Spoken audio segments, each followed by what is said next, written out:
Welcome to the Salmon Runs YouTube. Enjoy the video.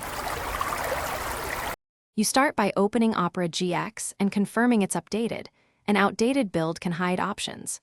Once done, open Settings using the red GX menu or press Alt+P for speed.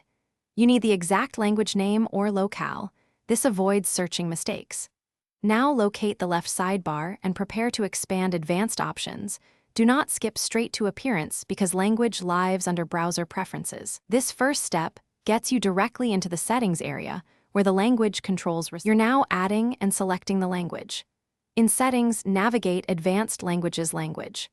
Click Add Languages, search by name, then check the box next to your choice and confirm.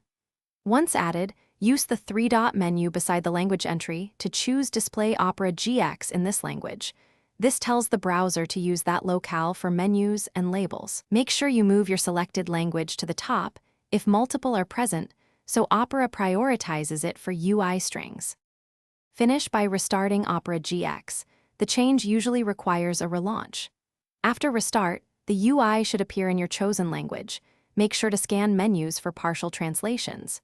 If text didn't change, clear Opera's cache and try again, or remove and re-add the language in Settings. If issues persist, verify your OS locale settings because some strings depend on system locale. One key troubleshooting tip: disable extensions temporarily. They can inject or lock UI behavior. Thanks for watching. Consider subscribing if we helped you.